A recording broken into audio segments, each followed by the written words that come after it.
Hello everyone, knowledge hub में आपका स्वागत है। इस वीडियो के अंदर हम ह्यूमन रिसोर्स डेवलपमेंट के बारे में पढ़ेंगे, जिसमें हम मैनेजरियल डेवलपमेंट का टॉपिक हम अपना कंटिन्यू कर रहे थे। तो पहले हम बता देते हैं ह्यूमन रिसोर्स डेवलपमेंट होता क्या है। कि जब हम क्या करते हैं, जो हमारे ह्यूमन रिसोर्सेज हैं उनका, जो हमारे वर्कर्स हैं, मैनेजर्स हैं, एम्प्लॉयज़ हैं, उनका क्या करते हैं, हम डेवलपमेंट करते हैं, उनकी नॉलेज को इंक्रीज करते हैं, एफिशिएंसी को इंक्रीज करते हैं, उनकी जो वर्क क्वालिटी है उसमें इंप्रूवमेंट लेके आते हैं। वो आपका सारा क्या कहलाता है, ह्यूमन रिसोर्स डेवलपमेंट कहलाता है। उसके अंदर हम मैनेजरियल डेवलपमेंट कर रहे थे, इसका मीनिंग और डेफिनेशन हम क्लियर कर देते हैं। Managerial development refer to increase the knowledge, skill and the attitude of the manager working in the organisation. कि जो मतलब कि आपका मैनेजरियल डेवलपमेंट है वो क्या रेफर करता है, टू इंक्रीज द नॉलेज। कि वो क्या करता है, नॉलेज को इंक्रीज करता है। मैनेजरियल डेवलपमेंट किसकी, स्किल को इंक्रीज करता है, एटीट्यूड को इंक्रीज करता है, किसकी, मैनेजर्स की, वर्किंग इन द ऑर्गेनाइजेशन, जो हमारी संस्था के अंदर काम कर रहे हैं। कहने का क्या मतलब है कि जो मैनेजरियल डेवलपमेंट है उसके अंदर एक ऑर्गेनाइजेशन में काम कर रहे मैनेजर्स, जो भी आपके मैनेजर्स हैं, उनके क्या किया जाता है, डेवलपमेंट किया जाता है। इट मीन्स उनकी नॉलेज इंक्रीज की जाती है, उनका एटीट्यूड इंक्रीज किया जाता है, उनकी स्किल्स को इम्प्रूव किया जाता है, उनकी डिसीजन मेकिंग पावर को बेहतर बनाया जाता है। उसके बाद क्या कहता है, it is planned and organised process. की जो मैनेजरियल डेवलपमेंट है वो पहले से ही प्लान्ड होती है, पहले ही प्लान की जाती है कि कैसे डेवलपमेंट किया जाना है, और पहले से ही उसे ऑर्गेनाइज्ड किया जाता है, उसको ऑर्गेनाइज्ड किया जाता है अकॉर्डिंग टू प्लानिंग।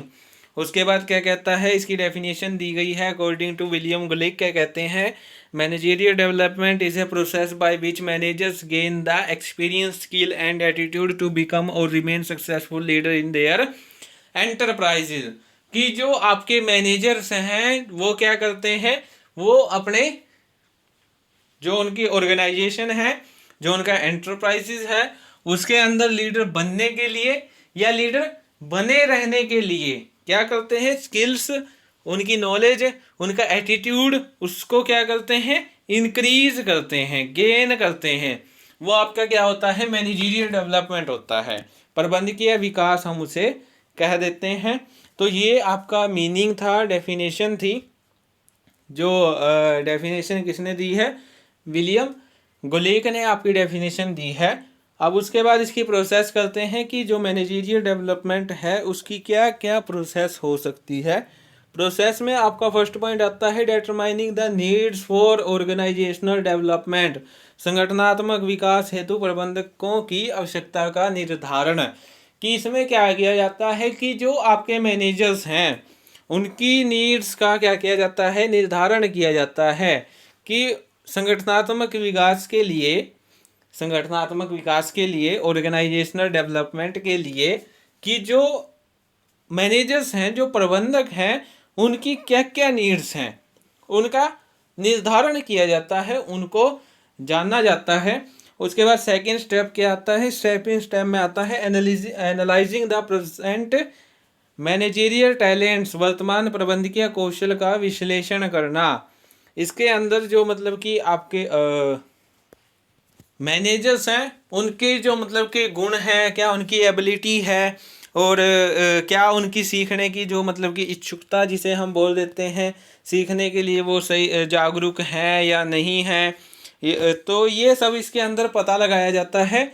उसके बाद जो मतलब कि फ्यूचर में जो हमारा ऑर्गेनाइजेशन है उसकी क्या क्या नीड्स हैं, किस प्रकार की एबिलिटी के लिए, एबिलिटी की उसमें ज़रूरत है, कितने एफिशिएंसी मैनेजर्स की उसमें ज़रूरत है, इसके बारे में पता लगाया जाता है सेकंड स्टेप में। उसके बाद आपका आता है third step, enumeration of managerial man power, Shram Shakti की गणना करना। तो इसमें क्या है, इसमें जो आपके मैनेजर्स हैं जो काम कर रहे हैं ऑर्गेनाइजेशन के अंदर, उनसे रिलेटेड एवरी इंफॉर्मेशन, मीन्स छोटी से छोटी जानकारी भी उनके बारे में इकट्ठा की जाती है इसके अंदर। इसमें उनके मतलब कि क्या उनकी एज है, उनके जेंडर के बारे में पता लगाया जाता है, और उनका जो भी मतलब कि क्या इंटरेस्ट है उनका, और क्या उनकी कैपेबिलिटी है, क्या एबिलिटी है, इसके अंदर सारा कुछ ही पता लगाया जाता है। फर्स्ट में क्या था, फर्स्ट में जो प्रेजेंट में है उसके बारे में पता लगाया जाता था कि उनके क्या क्या उनकी गुण हैं, क्या उनकी एफिशिएंसी है, क्या उनमें सीखने की तत्परता है, रेडीनेस कैसी है लर्निंग की, इसमें वो उनके बारे में पता लगाया जाता था। और इसमें ऑर्गेनाइजेशन के बारे में भी बताया जाता था कि जो आपके ऑर्गेनाइजेशन है उसकी क्या क्या नीड है। लेकिन थर्ड पॉइंट में क्या है, थर्ड पॉइंट में जो आपके मैनेजर्स हैं उनसे रिलेटेड सारी इंफॉर्मेशन कलेक्ट की जाती है। उसके बाद फोर्थ पॉइंट आता है planning of individual development programme, कि अब क्या है, अब हमको पता चल चुका है कि किस मैनेजर को क्या चाहिए, मतलब कि क्या उसकी नीड है, क्या उसमें कमी है, क्या उसके प्लस पॉइंट्स हैं, क्या माइनस पॉइंट्स हैं, क्या उसकी नॉलेज है, सब हमने पता लगा लिया है। अबो जो हमने 2 स्टेप्स किए हैं उसके अंदर हमने यही किया है। उसके बाद जो आपका फोर्थ स्टेप आता है उसके अंदर हम क्या करते हैं, सबके लिए इंडिविजुअल एक जो मतलब कि डेवलपमेंट प्रोग्राम है उसका उसकी प्लानिंग करते हैं। मीन्स किसको कैसा डेवलपमेंट चाहिए, कैसा विकास चाहिए, उसके बारे में क्या करते हैं, प्लानिंग करते हैं। उसके बाद फिफ्थ पॉइंट क्या करते हैं, established of development programmes in an organisation, कि जो हमने प्लानिंग की है डेवलपमेंट प्रोग्राम की, जो हमने प्लानिंग की है विकास कार्यक्रम की, उसके अकॉर्डिंग हम क्या करते हैं, उसका इस्टेब्लिशमेंट करते हैं। मीन्स उसकी स्थापना करते हैं संगठन के अंदर, ऑर्गेनाइजेशन में। जैसा हमने प्लान किया है उसके अकॉर्डिंग ही हम क्या करते हैं, उस प्रोग्राम की स्थापना करते हैं, उस प्रोग्राम को इस्टेब्लिश करते हैं। और उसी के अकॉर्डिंग ही जो मैनेजर्स हैं उनको क्या करते हैं, जो उनका डेवलपमेंट है उनकी नॉलेज को इंक्रीज करते हैं, उनकी एफिशिएंसी को इंक्रीज करते हैं। जो उनके माइनस पॉइंट्स हैं, इट मीन्स उनकी कमियां हैं, उनको दूर करने की क्या करते हैं, कोशिश करते हैं डेवलपमेंट प्रोग्राम में, जैसा कि हमने प्लान किया था। उसके बाद लास्ट पॉइंट आता है इवेल्युएशन ऑफ प्रोग्राम्स, कार्यक्रमों का मूल्यांकन करना, कि जो आपके प्रोग्राम हैं उनका क्या करना, इवेल्युएशन करना, इवेल्युएट करना उनको, कि वो जैसे प्लानिंग की गई थी उसके अकॉर्डिंग चल रहे हैं या नहीं चल रहे हैं, किसी बात की कमी तो नहीं आ रही, रिसोर्सेज कम नहीं पड़ रहे हैं, या जो मैनेजर्स हमने जैसे जैसे सेट किए थे उसी के अकॉर्डिंग ही उनको सिखाया जा रहा है, उसी के अकॉर्डिंग ही उनकी नीड को फुलफिल किया जा रहा है जैसे हमने प्लानिंग की थी। तो फर्स्ट पॉइंट में आपका क्या करते हैं, जो मतलब कि प्रबंधक हैं जिनको डेवलपमेंट की आवश्यकता है उनको क्या करते हैं, डिटरमाइन करते हैं, निर्धारण करते हैं। उसके बाद सेकंड पॉइंट में जो ऑर्गेनाइजेशन है उसके जो मतलब कि प्रेजेंट क्या है उसके बारे में हम पता लगाते हैं। उसके बाद थर्ड पॉइंट में जो आपके मैनेजर्स हैं उनके बारे में each and every information collect करते हैं। फोर्थ पॉइंट में हम प्लानिंग करते हैं डेवलपमेंट प्रोग्राम की अकॉर्डिंग टू मैनेजर्स नीड्स। उसके बाद हम क्या करते हैं, अकॉर्डिंग टू प्लानिंग क्या करते हैं, डेवलपमेंट प्रोग्राम का इस्टेब्लिशमेंट करते हैं। और उसके बाद ट्रेनिंग प्रोग्राम को चलाने के बाद हम लास्ट पॉइंट में क्या करते हैं, उनका इवेल्युएशन करते हैं। तो ये आपकी मैनेजरियल डेवलपमेंट की एक छोटी सी प्रोसेस थी। अब उसके बाद आपका आता है, अब उसके बाद आपका पॉइंट आता है principle of management managerial development, कि जो आपका प्रबंधकीय विकास है उसके क्या क्या प्रिंसिपल्स हो सकते हैं, क्या क्या उसके सिद्धांत हैं, क्या कहते हैं उनके सिद्धांत। तो फर्स्ट जो प्रिंसिपल है वो क्या कहता है, कंप्लीट इन्फॉर्मेशन ऑफ एचआर, मानव संसाधनों की पूर्ण जानकारी की। जो मतलब कि आपका डेवलपमेंट प्रोग्राम जो ऑर्गेनाइज्ड करता है, जो भी आपके उच्च अधिकारी हैं, जो मतलब कि ऑर्गेनाइजेशन के जो हायर पोस्ट के जो मैनेजर्स हैं उनको, जो उनके एचआर हैं, जो ह्यूमन रिसोर्स हैं, जो भी मतलब कि उनके मैनेजर्स हैं उनके बारे में उनको पूरी नॉलेज होनी चाहिए, सारी जानकारी उनको होनी चाहिए, पूरी इन्फॉर्मेशन उनके बारे में होनी चाहिए कि उनके क्या प्लस पॉइंट हैं, क्या माइनस पॉइंट हैं, क्या उनको ज़रूरत है, क्या नहीं ज़रूरत है, किस में उनका इंटरेस्ट है, क्या उनके गुण हैं, उनके बारे में उनको सारी जानकारी होनी चाहिए।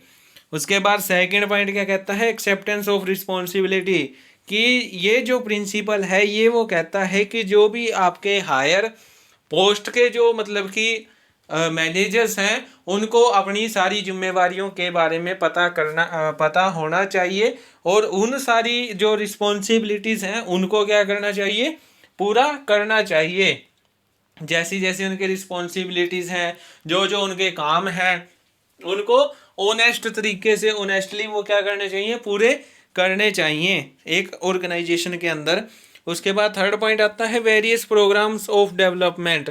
ये प्रिंसिपल क्या कहता है कि जो मतलब कि एक ऑर्गेनाइजेशन है उसको अपने जो डेवलपमेंट प्रोग्राम्स हैं वो लगातार चलाते रहना चाहिए। उसको डिफरेंट डिफरेंट प्रोग्राम बनाने चाहिए, अलग अलग कई डेवलपमेंट के प्रोग्राम चलाने चाहिए।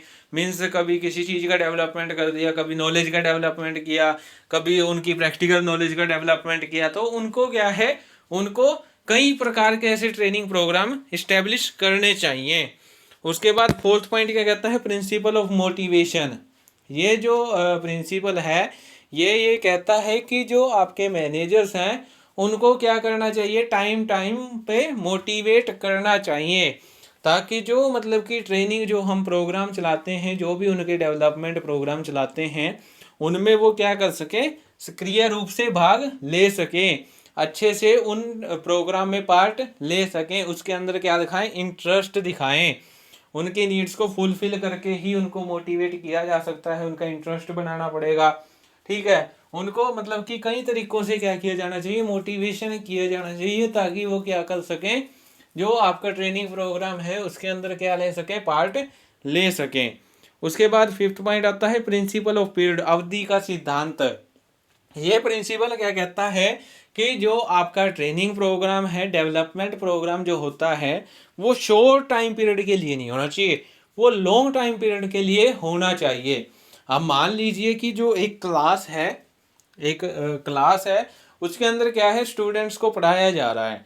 अब जो टीचर है वो जितना अच्छा पढ़ाएगा और जितना लंबा पढ़ाएगा, लॉन्ग टर्म के लिए पढ़ाएगा, वो उतना ही अच्छा है। मीन्स अगर वो शॉर्ट टर्म मीन्स 5 या 10 मिनट्स के लिए पढ़ाए हर एक क्लास को, या 15 मिनट्स, ज़्यादा से ज़्यादा 20 मिनट्स, अब इतने में तो कुछ नहीं हो सकता, तो 45 मैक्सिमम टाइम है, 40 मिनट्स लगा लीजिए, जो एक अच्छा टाइम है किसी स्टूडेंट्स को पढ़ाने के लिए। तो यहाँ पे क्या कहता है कि जो टाइम पीरियड है वो मतलब कि लॉन्ग टर्म होना चाहिए, ज़्यादा भी लॉन्ग टर्म नहीं होना चाहिए, कि ऐसा ना हो कि जो आपके मैनेजर्स हैं वो क्या होने लगे, बोर होने लगे। तो यहाँ पे जो मतलब कि ट्रेनिंग प्रोग्राम है वो ज़्यादा छोटा भी नहीं होना चाहिए और ज़्यादा बड़ा भी नहीं होना चाहिए, लेकिन होना लॉन्ग टर्म के लिए चाहिए, लंबे समय के लिए चाहिए, ताकि वो चलता ही रहे। उसके बाद आपका जो सिक्स्थ पॉइंट है वो क्या कहता है, प्रिंसिपल ऑफ शेड्यूल, समयबद्धता का सिद्धांत। कि जो आपके मैनेजर्स हैं उनका एक शेड्यूल बना देना चाहिए, कि उनको इस टाइम पे मतलब कि डेवलपमेंट किया जाएगा। अगर आप क्या करते हो, सभी का एक साथ ही डेवलपमेंट करते हो, ठीक है, तो क्या होगा कि जो ऑर्गेनाइजेशन है उसका काम भी रुक सकता है। क्यों क्यों आप क्या करोगे, सभी को एक साथ लेके जाओगे तो प्रोडक्शन कौन करेगा। तो यहाँ पे क्या कहता है कि जो आपका ट्रेनिंग प्रोग्राम है उसका एक शेड्यूल होना चाहिए, और मैनेजर्स का भी एक शेड्यूल होना चाहिए, ताकि वो बारी बारी से क्या कर सके, ट्रेनिंग प्रोग्राम को अटेंड कर सकें। उसके बाद आपका सेवंथ पॉइंट आता है प्रिंसिपल ऑफ स्पेशलाइजेशन, विशेषज्ञता का सिद्धांत। अब ये प्रिंसिपल क्या कहता है कि जो मतलब कि आपका ट्रेनिंग प्रोग्राम है उसमें किसकी हेल्प लेनी चाहिए, स्पेशलिस्ट की हेल्प लेनी चाहिए, विशेषज्ञ की हेल्प उसके अंदर लेनी चाहिए, क्योंकि उनको उस काम के बारे में ज़्यादा नॉलेज होती है। तो ये प्रिंसिपल क्या कहता है कि अगर हम जो मतलब कि स्पेशलिस्ट हैं अगर उनकी हेल्प नहीं लेते हैं तो शायद हम उतने अच्छे से उनको ना सिखा पाए, हमारा जो ट्रेनिंग प्रोग्राम है वो इतना इफ़ेक्टिव ना बने। तो ये क्या कहता है कि अगर हमने अपने जो ट्रेनिंग प्रोग्राम है उसको इफेक्टिव बनाना है, उसमें हमने स्पेशलिस्ट को ज़रूर बुलाना चाहिए, ताकि वो कुछ नया सिखा सके।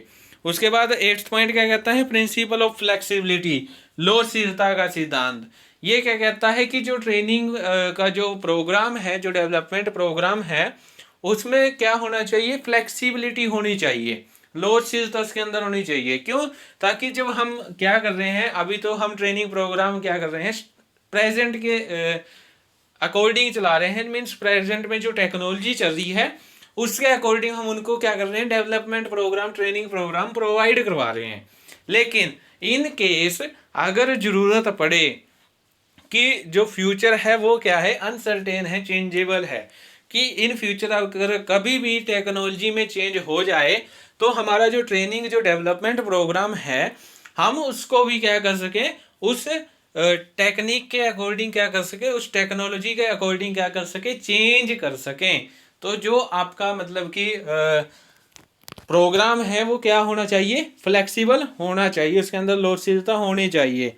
उसके बाद क्या कहता है, principle of training and practice, कि जो आपके मैनेजर्स हैं जिनका आपने डेवलपमेंट किया है उनको क्या करना चाहिए, उनको ट्रेनिंग करवा देनी चाहिए और टाइम टू टाइम उनकी प्रैक्टिस करवानी चाहिए, ताकि उन्होंने जो डेवलपमेंट प्रोग्राम में सीखा है उसको वे ना भूलें। उनकी वो बार बार प्रैक्टिस करेंगे तो उसके अंदर शायद और इम्प्रूवमेंट आ सकती है, उनकी नॉलेज और ज़्यादा इंक्रीज हो सकती है। तो ये प्रिंसिपल कहता है कि जो भी ट्रेनिंग प्रोग्राम में, डेवलपमेंट प्रोग्राम में सिखाया जाए उसको बार बार क्या करें, प्रैक्टिस करें, उसका बार बार अभ्यास करें। उसके बाद लास्ट पॉइंट आता है प्रिंसिपल ऑफ डिफरेंशिएशन, भिन्नता का सिद्धांत। ये क्या कहता है कि जो हर एक मतलब कि जो मैनेजर होता है उसकी अपनी ही डिफरेंट डिफरेंट नीड्स होती हैं। मतलब हर एक मैनेजर है, उसकी जो आवश्यकताएं हैं वो दूसरे मैनेजर से क्या है, भिन्न है, डिफरेंट हैं। तो ये क्या कहता है, ये प्रिंसिपल क्या कहता है, ये प्रिंसिपल कहता है कि जो मैनेजर्स हैं उनको उनकी नीड्स के अकॉर्डिंग डेवलपमेंट दिया जाए, उनको उनको डिफरेंट डिफरेंट तरीके से क्या दिया जाए, डेवलपमेंट दिया जाए। उनको जो उनकी नीड्स हैं, जो उनकी डिफरेंट डिफरेंट जो नीड्स हैं, उनकी डिफरेंट डिफरेंट नीड्स के अकॉर्डिंग उनका डेवलपमेंट किया जाए, उनकी नॉलेज को इंक्रीज किया जाए, उनकी एफिशिएंसी को इंक्रीज किया जाए। क्योंकि जो मतलब कि एवरी पर्सन, हम अगर नॉर्मल लाइफ में भी देखें तो हर एक पर्सन किसी न किसी चीज़ में एफिशिएंट होता ही है, ठीक है। उसको मतलब कि जो जिसमें वो एफिशिएंट नहीं है वो छोड़ के उसको वो चीज़ें प्रोवाइड करवाई जाए जिसमें वो एफिशिएंट नहीं है। तो ये आपके कुछ प्रिंसिपल थे मैनेजरियल डेवलपमेंट के। तो आज की जो वीडियो है इसके अंदर हमने मैनेजरियल डेवलपमेंट का आपका जो टॉपिक है वो कंप्लीट करवा दिया है, जिसमें कि हमने मैनेजरियल डेवलपमेंट का मीनिंग, डेफिनेशन किया, प्रोसेस की, और लास्ट में जो इसके प्रिंसिपल थे उसके बारे में हमने डिस्कस किया है। तो आज की जो वीडियो है इसके अंदर हम इतना ही करेंगे। इसकी मैंने 2 और वीडियोस बनाई थी पीछे, पार्ट 1 और पार्ट 2, जिनकी लिंक आपको डिस्क्रिप्शन बॉक्स में दे दी जाएगी, जिसमें आपका ये मतलब कि 3 वीडियोस हैं जिसमें आपका जो मैनेजरियल डेवलपमेंट है वो टॉपिक कंप्लीट होता है। सो आज के लिए इतना ही। Thank you. Please like, share and subscribe my YouTube channel. Take care.